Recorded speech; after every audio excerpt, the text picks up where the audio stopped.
Otros relatos.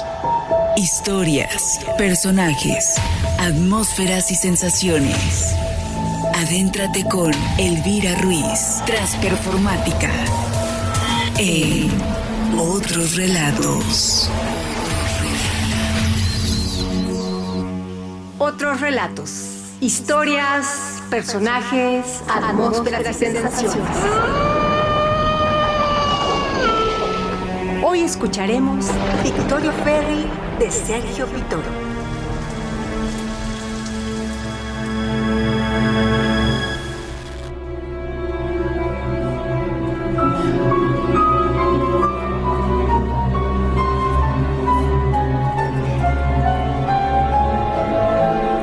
Sé que me llamo Victorio. Sé que creen que estoy loco. Versión cuya insensatez a veces me enfurece, otras tan solo me divierte. Sé que soy diferente a los demás, pero también mi padre, mi hermana, mi primo José y hasta Jesusa son distintos. Y a nadie se le ocurre pensar que están locos. Cosas peores se dicen de ellos.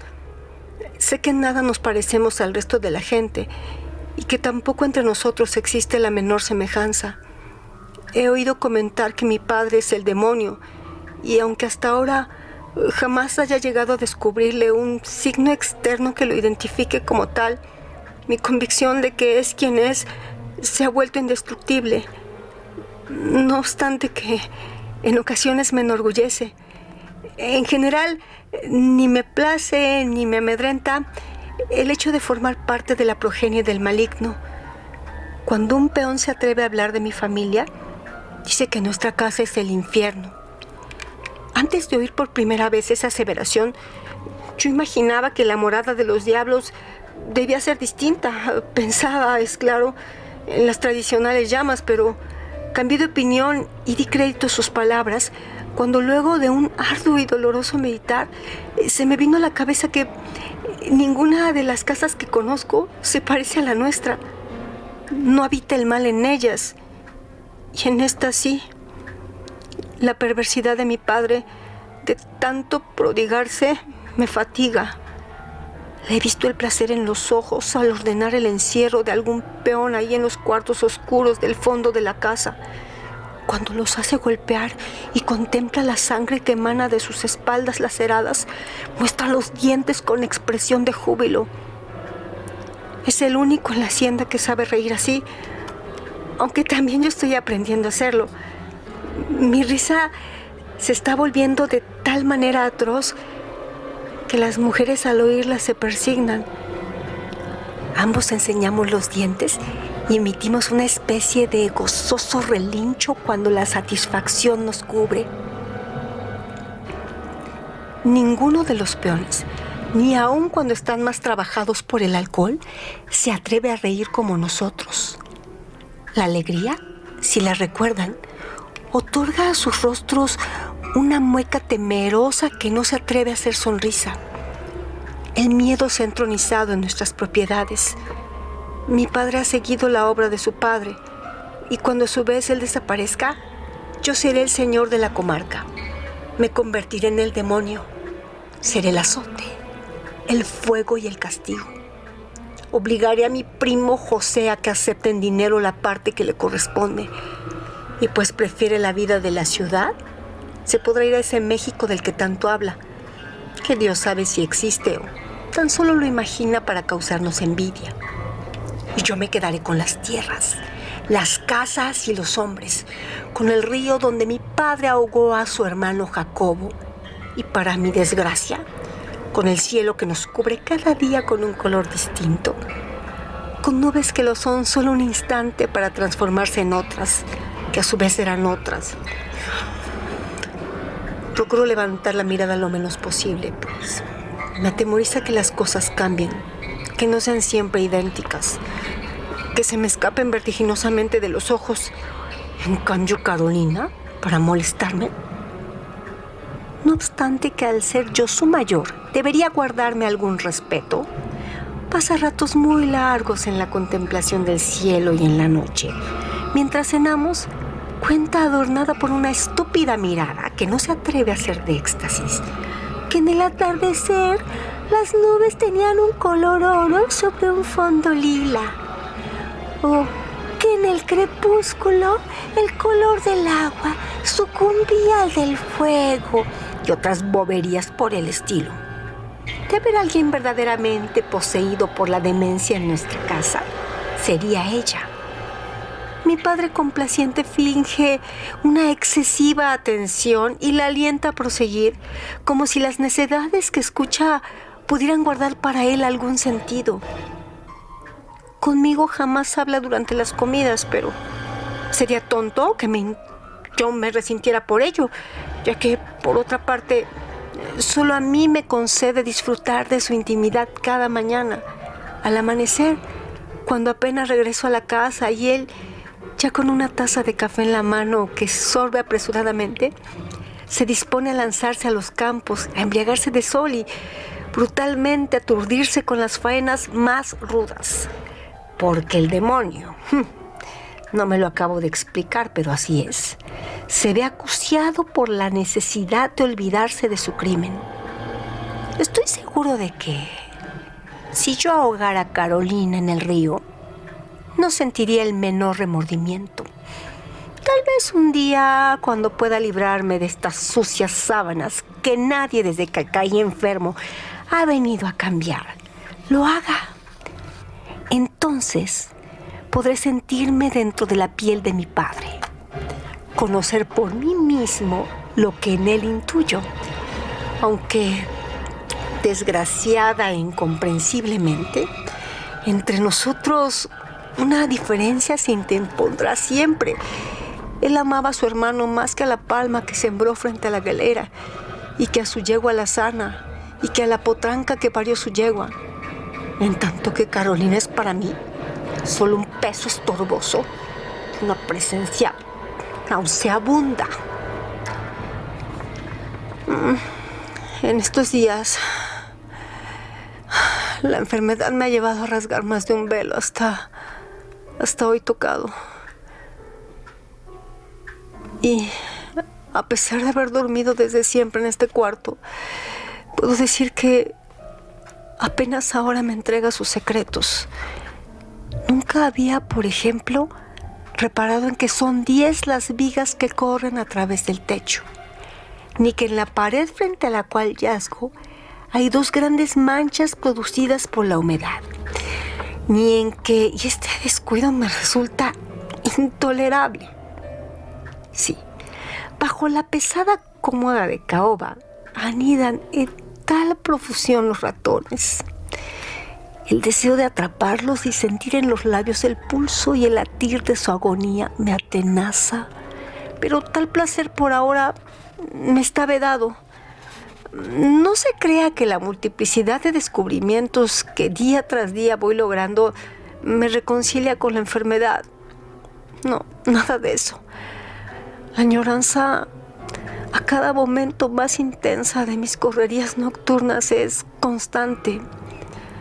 A veces me pregunto si alguien estará sustituyéndome, si alguien cuyo nombre desconozco usurpa mis funciones. Tal súbita inquietud se desvanece en el momento mismo de nacer. Me regocija el pensar que no hay en la hacienda quien pueda llenar los requisitos que tan laboriosa y delicada ocupación exige.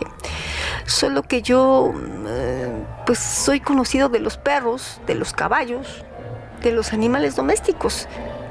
Puedo acercarme a las chozas a escuchar lo que el peonaje murmura sin obtener el ladrido, el cacareo o el relincho con que tales animales denunciaran a cualquier otro.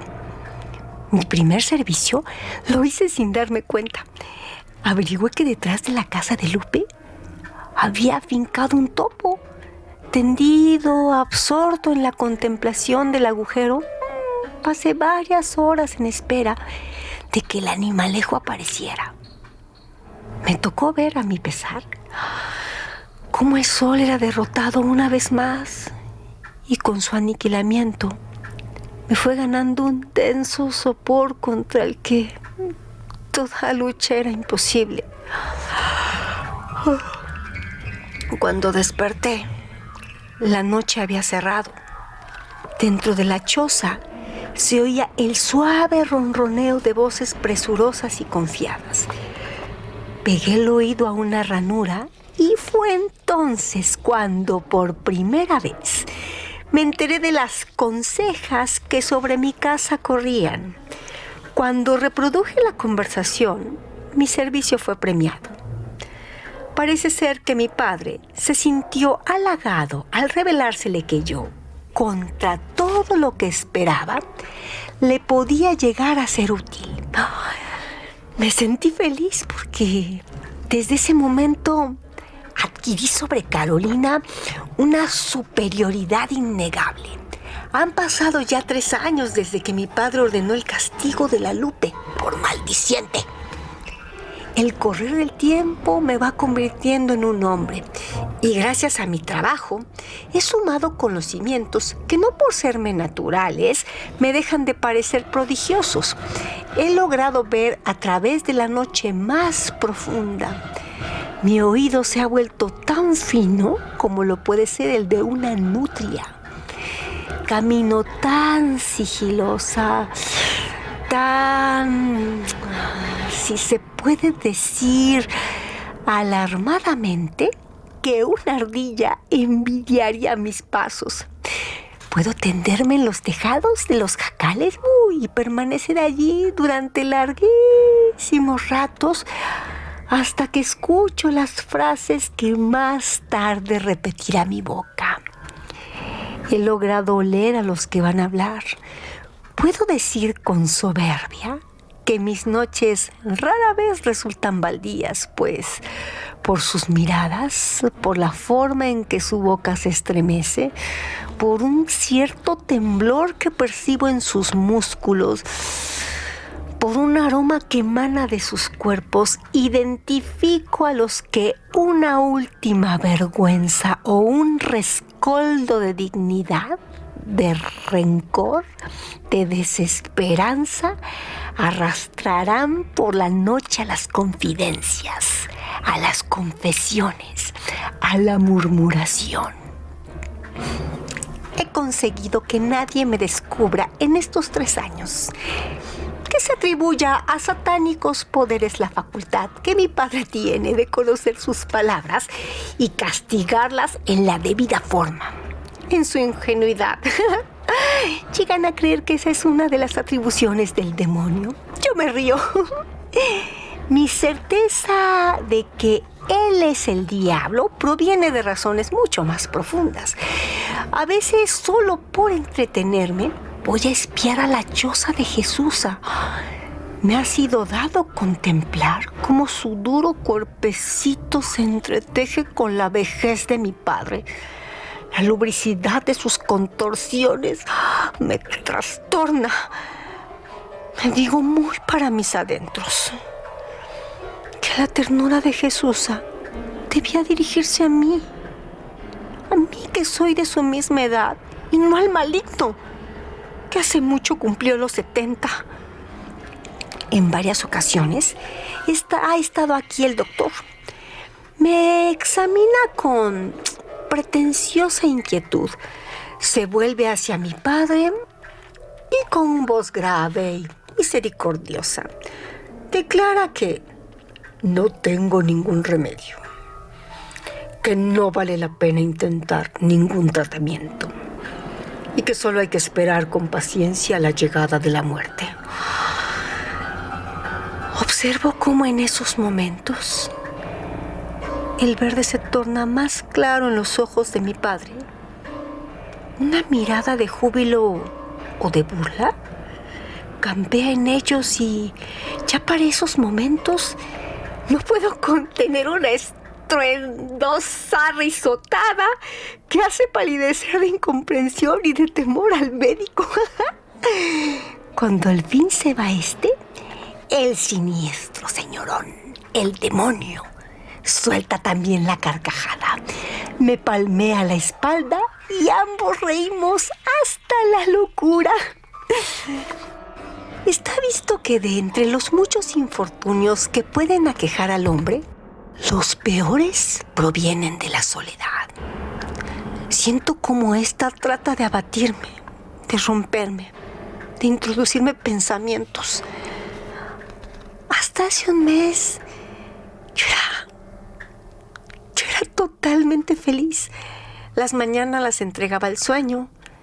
Por las tardes correteaba en el campo, iba al río o me tendía boca abajo en el pasto, esperando que las horas sucedieran a las horas.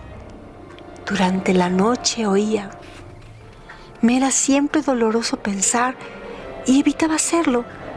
Ahora con frecuencia se me ocurren cosas y eso me aterra. Aunque sé que no voy a morir, que el médico se equivoca,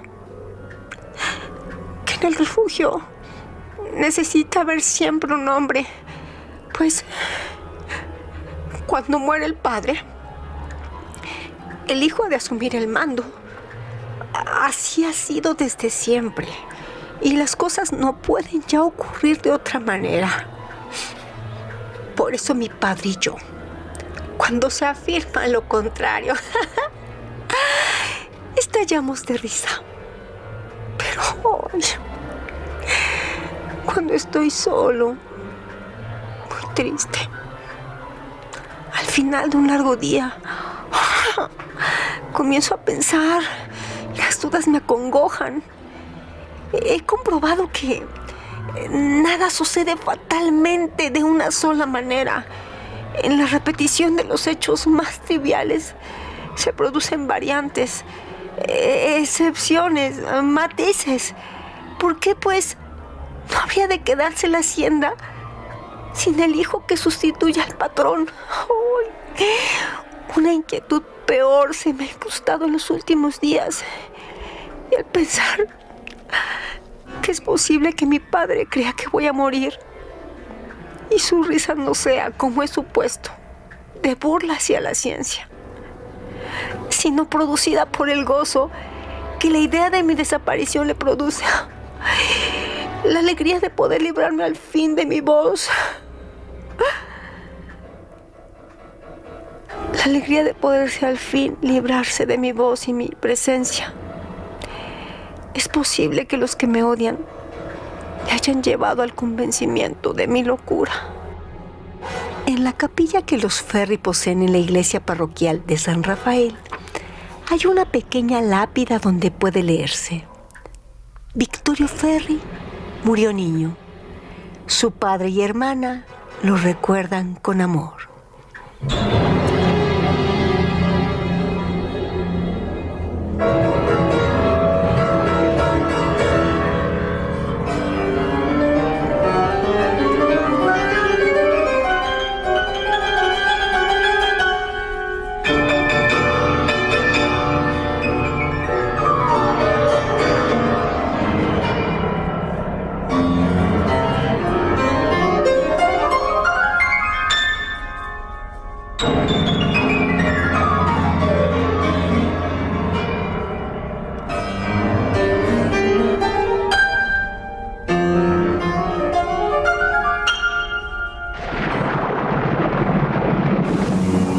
Este ha sido un fragmento Victorio Ferri.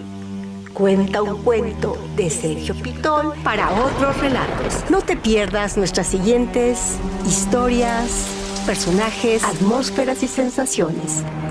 Banco de voces, narradora, guión y dirección, Elvira Ruiz Vivanco.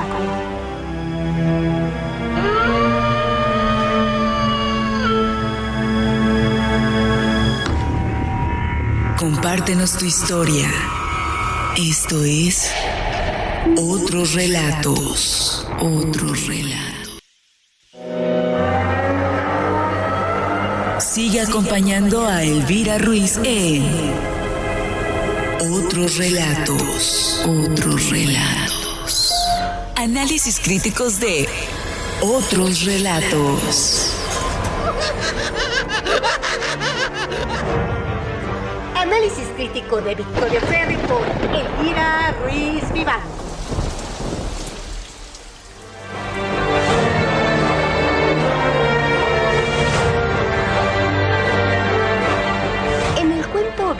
Ferri, aquella familia ha transformado en un infierno la hacienda. Y ese inframundo, el lector puede verlo desde diversas perspectivas.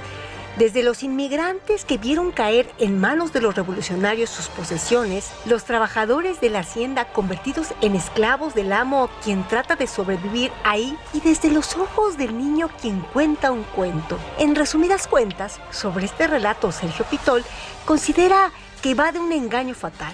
Un niño delirantemente necesitado de afecto que comete toda maldad posible e incurre en un servilismo abyecto en su afán de conquistar el cariño de alguien para descubrir al final que de nada le ha valido, que sus seres más próximos contemplan con agrado y placer su próxima desaparición. Este relato, según el análisis del coreano Bong Seo-jong, combina historia y mito en una narrativa que las diluye a ambas, debido a que, como afirma Hayden White, la principal forma por la que se impone el significado a los acontecimientos históricos es a través de la narrativización. Sí, porque Pitol toma elementos tanto de su historia personal como de la inmigración italiana en México y los transforma en un género que lleva implícito el elemento mítico, el cuento. Circunstancialmente, en el siglo XX, los estudios críticos sobre mito y literatura se desarrollaron especialmente durante las décadas de los 50 y 60, época en la que se ubica a Sergio Pitol como escritor. Evidentemente, la relación del mito, historia y sociedad queda de manifiesto en los cuentos de Pitol, fiel al paradigma dictado por su contemporáneo y amigo Roger Caillois. Los datos históricos y asociales constituyen la envoltura esencial de los mitos.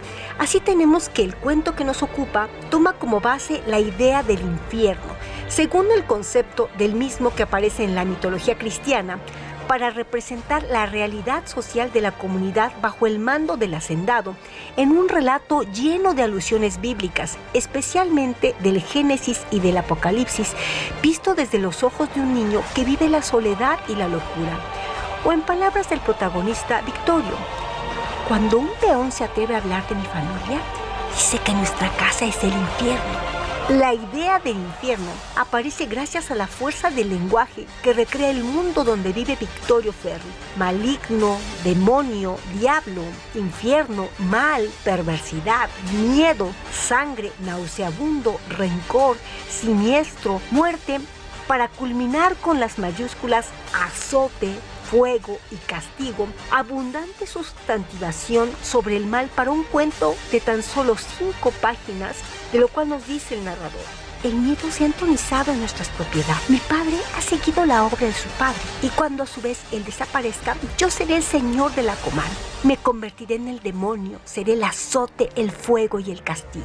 La hacienda a la que hace referencia el cuento se llama El Refugio, y el nombre mismo del protagonista, Victorio, no logra vencer la soledad, ni la enfermedad, ni la muerte. Pitol menciona a los mitos perdidos, en los cuales tratan de establecerse los personajes, historias enclavadas en un Edén eternamente añorado, el mundo que la revolución había convertido en cenizas. Lo único que yo retenía era una interminable cadena de desastres, maldades y venganzas que me llevó a sospechar que la presencia del demonio superaba con mucho la de los ángeles. Tal vez a eso se deba la demasiado frecuente mención del maligno en aquellos relatos iniciales. En efecto, en el cuento se deconstruyen pasajes de la Biblia que aluden a los primeros actos de rebeldía contra el asesinato de Abel en manos de su hermano Caín. Se repite en el padre de Victorio, que asesina a su hermano Jacobo, como lo menciona el niño narrador: el río donde mi padre ahogó a su hermano Jacobo.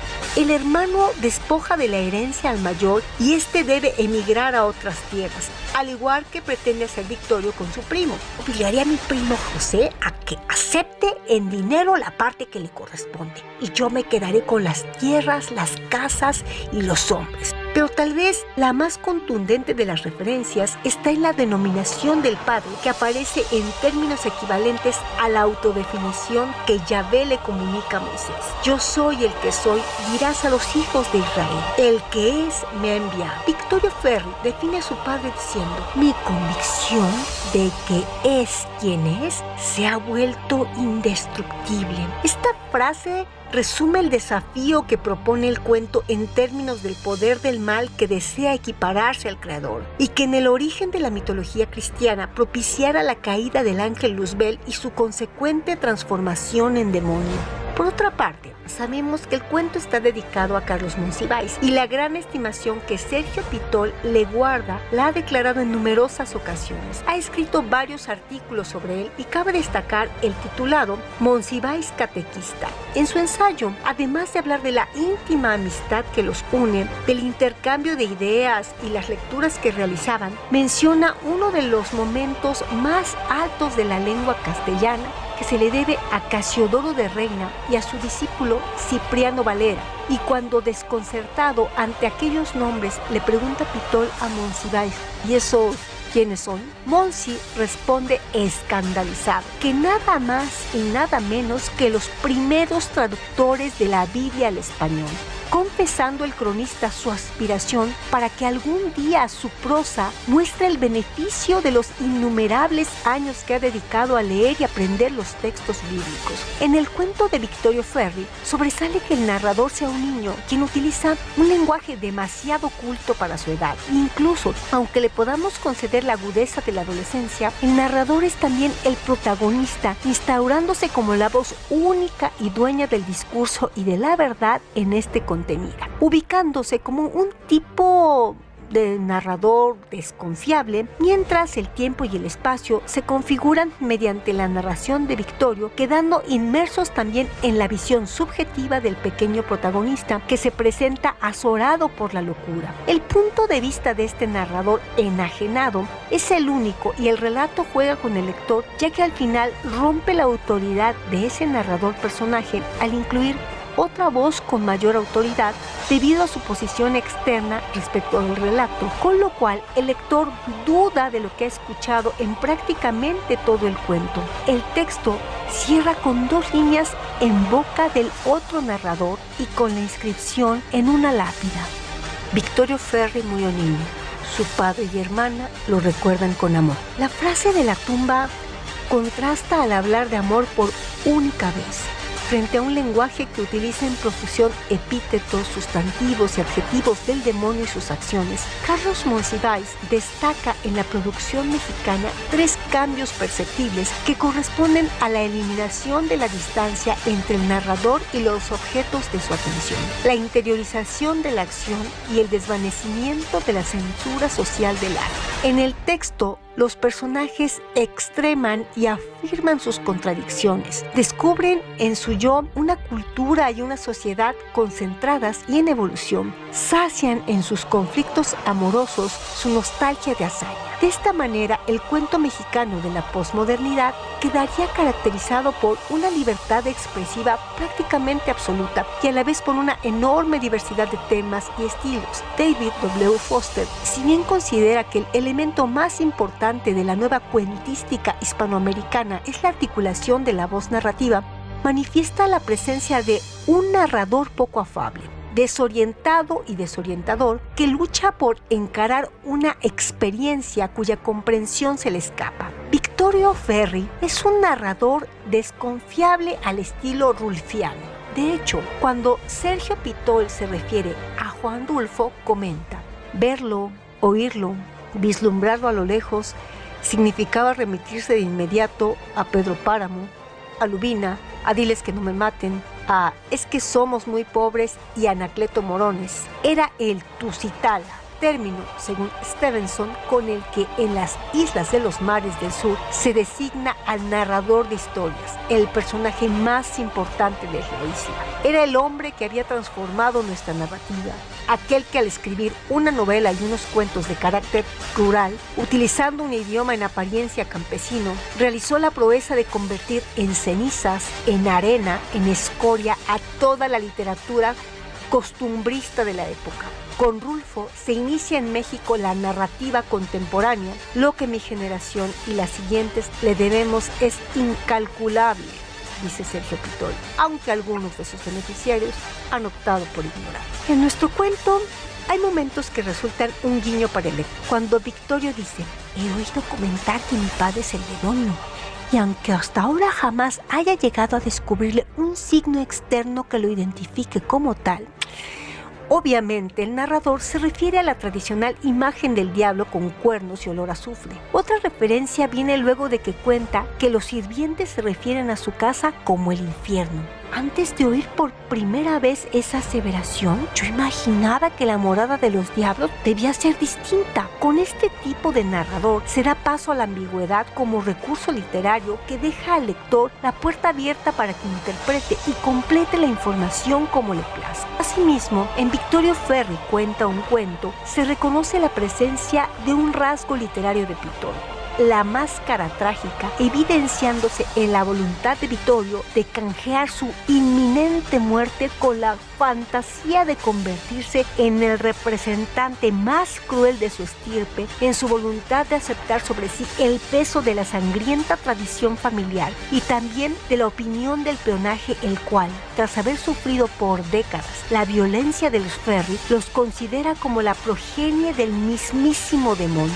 Finalmente, como lo articula Ricardo Pace, es posible apreciar que la trama del cuento se configura a partir de una escritura de naturaleza elíptica, carente de toda información directa relativa a la enfermedad o al aspecto físico de Victorio, lo cual envuelve al personaje en un halo de misterio y construye un mecanismo narrativo. En el sorpresivo final nos presenta el relato del joven como un discurso que resuena desde ultratumba. También imperan en el alma de Victorio Ferri el odio y la incomprensión, no solo hacia los peones y todos aquellos ajenos a su núcleo familiar, sino contra todos los integrantes del mismo clan Ferri. La incapacidad de Victorio de comprender y compartir su visión de la vida, sus sueños, sus planes para el futuro. Los ejemplos que lo demuestran son varios y van de la puesta en duda del estatuto de realidad de las palabras pronunciadas por el mal querido primo José, quien con el entusiasmo típico de los jóvenes de provincia siempre habla de irse a vivir a la Ciudad de México, que según Victorio,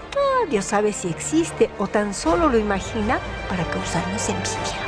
Al rencor que el adolescente siente por la risueña Carolina, la hermana que él desea asesinar porque suele comentar que en el crepúsculo el color del agua sucumbía al fuego y otras boberías por el estilo, pasando por el desprecio por su propio padre, culpable no tanto por haber ahogado a su propio hermano en un río, sino por fingir una excesiva atención a los despropósitos de Carolina, por gozar del joven cuerpo de la sirvienta Jesusa, que también Vittorio en secreto desea, y sobre todo por darle crédito a la palabra falaz de quienes odian a este niño, por dejarse manipular por ellos al punto de desear su prematura muerte. Victorio instiga sus deseos eróticos al ir a la choza para observar a su padre y a Jesusa, con el propósito de satisfacer su imaginación. Aunque reducido a la soledad, en su mente impera el desasosiego, la confusión y oscuros sentimientos, dando esto como resultado que nos enfrentemos a un personaje cuyas emociones sean dominadas por las agitaciones de su ánimo. Enclaustrado en el cuarto lúgubre, Victorio Ferri tiene como única compañía sus pensamientos convulsos que lo llevan del presente al pasado o viceversa, sin descontar el futuro. Se convierte en sus vivencias en un cúmulo de recuerdos, ideas, reflexiones, temores y sentimientos de soledad y tristeza. O así lo propone la óptica de León G. Gutiérrez. En el abandono en que se encuentra la mente del protagonista, acuden ideas de incomprensible venganza hacia su hermano. Estoy seguro de que si yo la ahogara en el río, no habría de sentir el menor remordimiento. Es un día cuando pueda librarme de estas sucias sábanas que nadie desde que caí enfermo ha venido a cambiar. Lo haga. Ya casi al final de la narración, sabemos que sobre él recae la sentencia de muerte. En varias ocasiones ha estado aquí el doctor. Me examina con pretenciosa inquietud. Se vuelve hacia mi padre y con voz grave y misericordiosa declara que no tengo remedio, que no vale la pena intentar ningún tratamiento, que no hay más que esperar pacientemente la llegada de la muerte. Finalmente, El personaje va siendo vencido por su dramática realidad y devela la angustia de la que expresa. En el último párrafo del relato, Victorio Ferri parece cobrar conciencia de lo que verdaderamente le ocurre, lo que también le produce un gran desasosiego. Está visto que de entre los muchos infortunios que pueden aquejar al hombre, los peores son los que provienen de la soledad. Siento como esta trata de abatirme, de romperme, de introducirme pensamientos. Pero el discurso entra en desequilibrio cuando refiere lo que hacía apenas un mes anterior, donde las mañanas las entregaba al sueño, las tardes a disfrutar del campo y del río, pero el tiempo nocturno se convertía en una pesadumbre. Durante la noche oía, me era siempre doloroso pensar y por eso constantemente evitaba hacerlo. La gradación va en aumento y regresa al tiempo presente. Ahora, con frecuencia inusitada, se me ocurren cosas y eso me aterra. Aunque sé que no voy a morir, que el médico se equivoca. Pero cuando solo, triste, al final de un largo día comienzo a pensar, las dudas me acongojan. Indudablemente, un inestable de Victorio Ferri se apodera de su frágil salud mental y ya sin reparos confiesa su tristeza y su dubitativo pensamiento lo lleva a creer que su padre no solo gozará con su muerte, sino que le producirá alegría al librarse de su presencia y de su Dios. Las últimas palabras de Victorio y del relato a su cargo son demoledoras al cerrar el monólogo con el inicio del mismo. Es posible que los que me odian me hayan llevado al convencimiento de mi locura. De nuevo vemos la presencia del otro que ahora cobra mayor fuerza de lo que ya era una versión generalizada, el cual muestra finalmente su verdadera dimensión al pensar que el padre también ya está convencido de su locura. Así el personaje, lleno de confusión, se ajusta al modelo empleado en el género gótico. El relato de Sergio Pitol transcurre en la dimensión psicológica, donde el estado de ánimo es el eje de la estructura narrativa. El final, aparentemente cerrado, nos deja llenos de preguntas, pero una que llama la atención es la falta de la madre. Aún en la lápida donde aparece el apellido materno, no solo Victorio nunca la nombra, siendo un hecho que la conoció, ya que su hermana es menor que él, sino también quien hizo mandar a hacer la inscripción. De tal suerte que la madre se convierte en el fantasma de la narración, dotándola de mayor misterio y significación, de acuerdo con lo señalado por Pilia. Así, la madre jamás nombrada adquiere uno de los enigmas más perturbadores del relato. Interesante, ¿verdad? No te pierdas nuestros análisis críticos de otros relatos con Elvira Ruiz. Compártenos tu historia. Esto es Otros Relatos. Otros Relatos. Sigue acompañando a Elvira Ruiz en Otros Relatos. Otros Relatos. Además de otros relatos, te presentamos nuestra sección Datos Curiosos.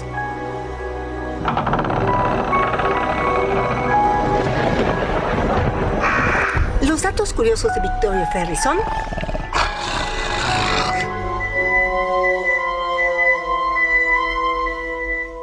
¿sabías que Sergio Pitol de Menegui nació en Puebla el 18 de marzo de 1933 y murió el 12 de abril del 2018 en Jalapa?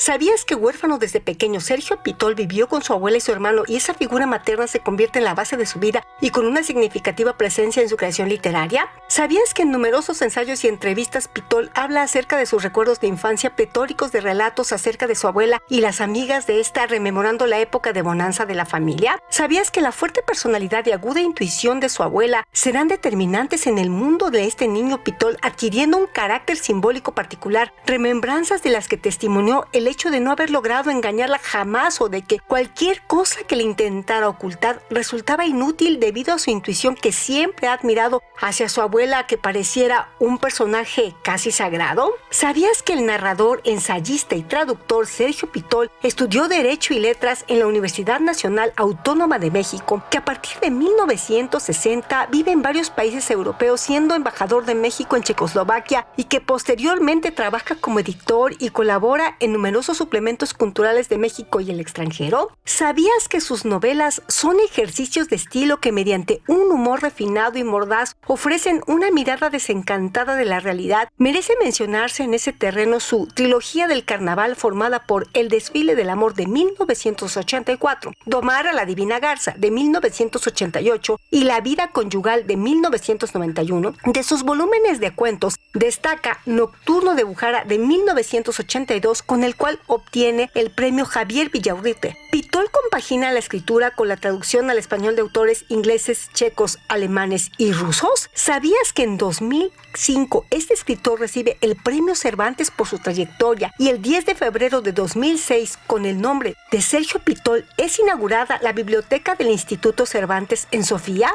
¿Sabías que los libros de Sergio Pitol han sido traducidos a diversos idiomas y han recibido distinción como los Premios Nacional de Literatura de 1983, Mazatlán en 1996 y 1997 y el Juan Rulfo en 1999, además del doctorado honoris causa por la UNAM en 1998?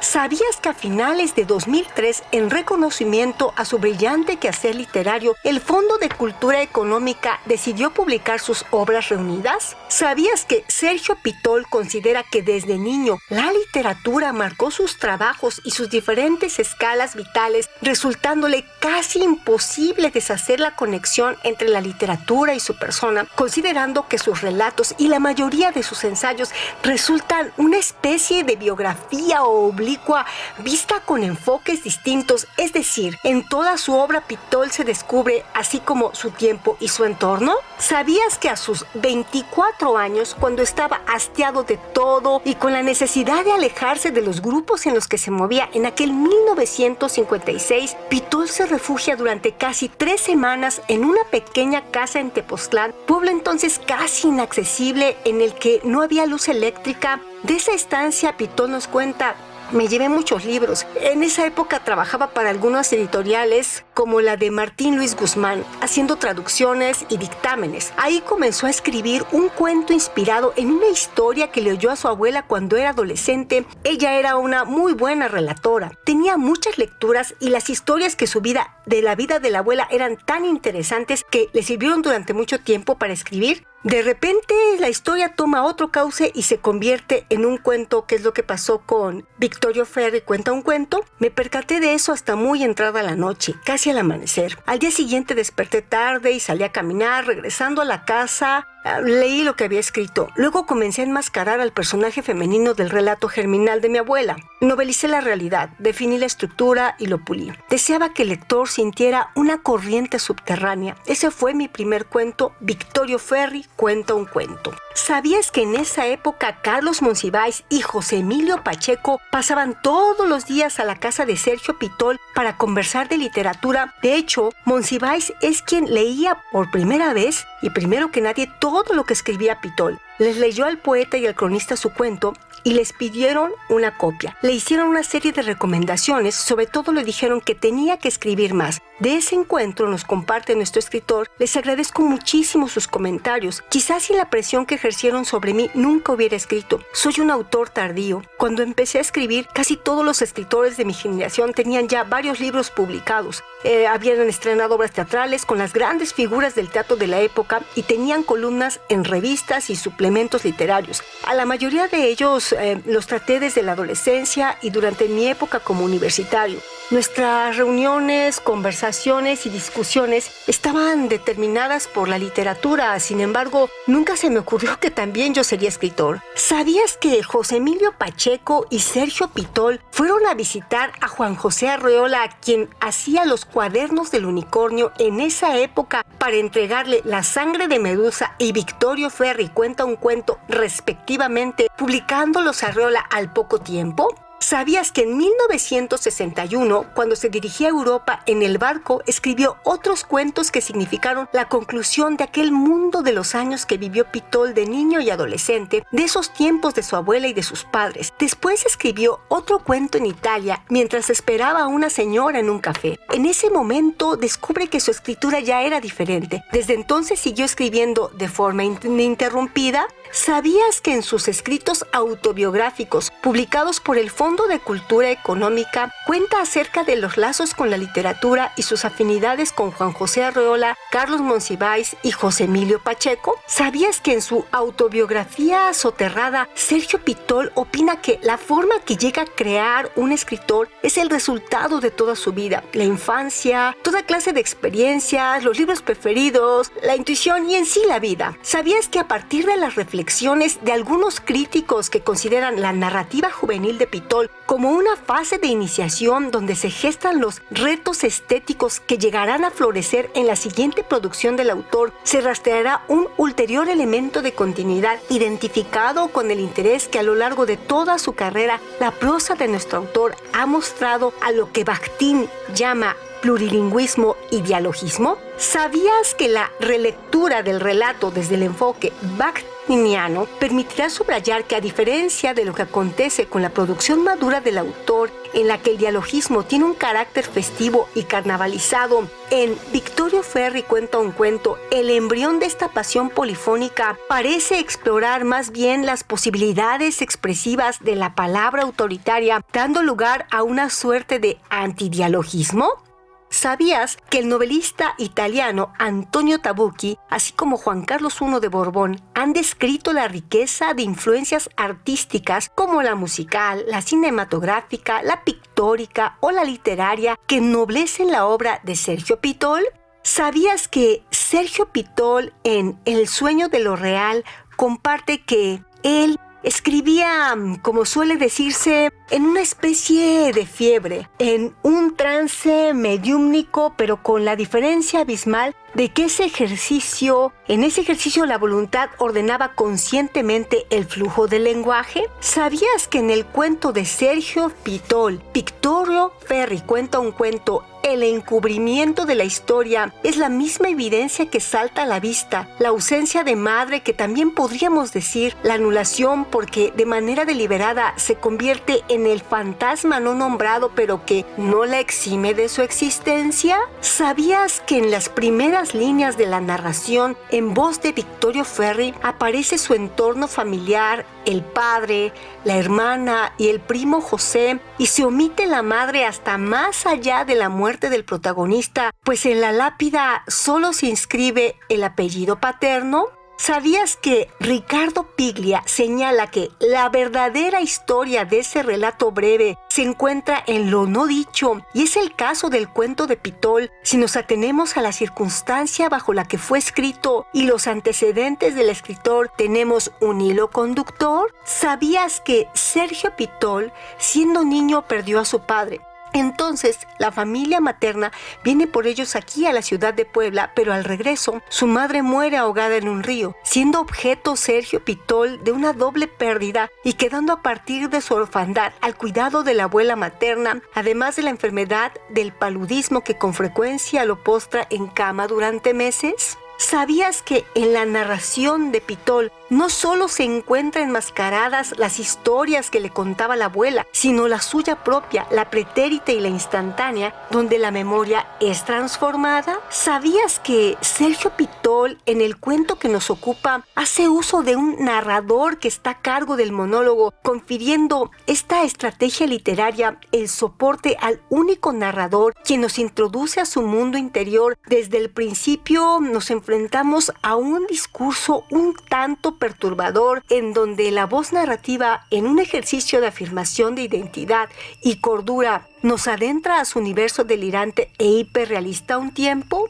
¿Sabías que se afirma que Victorio Ferri es un personaje oscuro, arquetipo del género gótico, si se considera la oscuridad en las acepciones de falta de luz para percibir las cosas y falta de luz y conocimiento en las facultades intelectuales o espirituales? Nuestro narrador, a lo largo del monólogo, oscila entre pensamientos y recuerdos donde la percepción objetiva es puesta en tela de juicio y las enfermedades que padece hacen a su interior presa de una oscuridad espiritual e intelectual? ¿Sabías que tanto en la primera y última línea del relato, la palabra locura funciona como pinza que aprisiona el discurso entero, siendo el lector seducido desde el principio por la narración del protagonista y en ningún momento duda de su veracidad porque asiste a un flujo de conciencia espontáneo? ¿Sabías que el acierto de Sergio Pitol se ajusta a las palabras de Truman Capote? Hallar la forma correcta para un cuento es sencillamente descubrir la manera más natural de contarlo, y esta naturalidad se presenta a través de la perspectiva del narrador que la hace desde una focalización interna. ¿Sabías que con Victorio Ferri tenemos un personaje en cuya perspectiva subjetiva de lo sucedido se asoma y cobra relevancia a la voz del otro que determina la visión y el discurso real? En resumidas cuentas, el narrador es considerado un loco. Este hace caso omiso a tales consideraciones y se apodera del discurso. ¿Sabías que Victorio Ferri fue incluido en varias antologías de cuentos en habla hispana? No te pierdas los datos curiosos de otros relatos con Elvira Ruiz.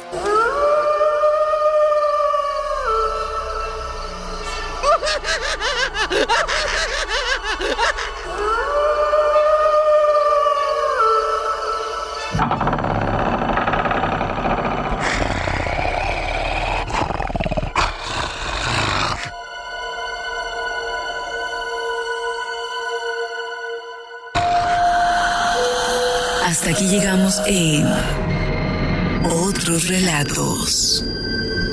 Historias, personajes, atmósferas y sensaciones.